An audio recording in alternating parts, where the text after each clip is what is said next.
আপনি দয়া করে বসুন, সবাই বসুন। এদিকে যারা আছেন আপনারাও বসুন, আপনারা বসুন বসুন।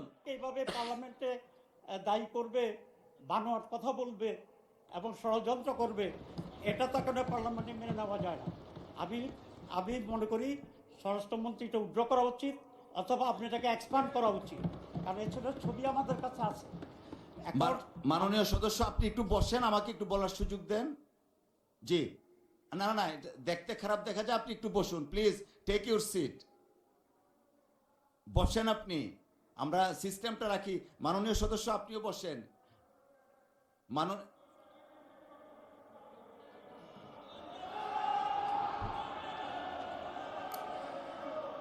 মাননীয় মাননীয় বিরোধী দলীয় উপনেতা, আপনি দয়া করে বসুন, সবাই বসুন।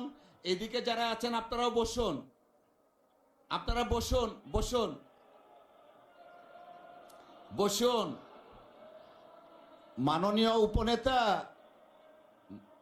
মাননীয় উপনেতা, আমি কিছু বলতে চাচ্ছি, আমাকে বলার সুযোগ দেন। সবাই বসুন দয়া করে। মাননীয় উপনেতা, আপনি বসুন, সবাইকে বসুন please, take your seat everyone. বসেন বসেন। আচ্ছা ঠিক আছে, বসেন বসেন, সবাই বসেন দয়া করে। সদস্য আপনি বসেন। জি, মাননীয় স্বরাষ্ট্রমন্ত্রী আপনিও বসেন, বসেন সকলেই। জি, মাননীয় সদস্য আপনিও দয়া করে বসুন। মাননীয় সদস্যবৃন্দ, আসলে এটা আমাদের দেশের সর্বোচ্চ জায়গা। এটা আমরা সবাই দায়িত্বশীলতার পরিচয় দিব। আপনি যে কথাটা বললেন, অনেক কথা বলা হয়েছে স্বরাষ্ট্রমন্ত্রীর পক্ষ থেকে। কথা শুরু করলে আমরা অনেকে অনেক কথা বলতেই থাকি। আপনি যা বললেন সর্বশেষ এক্সপান্স করার জন্য আমরা পরীক্ষা নিরীক্ষা করে দেখব। যদি সংসদীয় রীতিনীতির বাইরে কিছু হয়ে থাকে, সেটা পরবর্তীতে সিদ্ধান্ত নেওয়া হবে। সকলকে অসংখ্য ধন্যবাদ। আমরা কোনো বিতর্কে যেতে চাচ্ছি না, প্লিজ বসেন।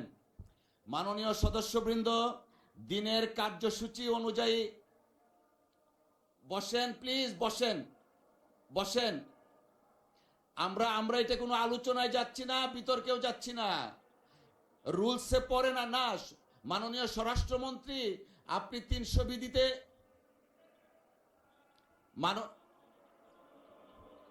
কারো কথাই কারো কথাই শোনা যাচ্ছে না। আপনারা বসেন, একটু পরে বসবেন, একটু পরে আপনি বসেন।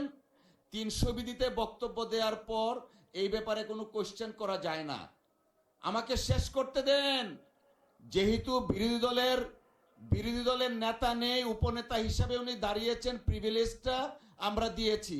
উনি যে বক্তব্য রেখেছেন সেটার প্রেক্ষিতে আমি রুলিং দিয়েছি যে যদি মাননীয় স্বরাষ্ট্রমন্ত্রীর কোনো বক্তব্যে অসংসদীয় কিছু থাকে, পরীক্ষা নিরীক্ষার পর সিদ্ধান্ত দেওয়া হবে।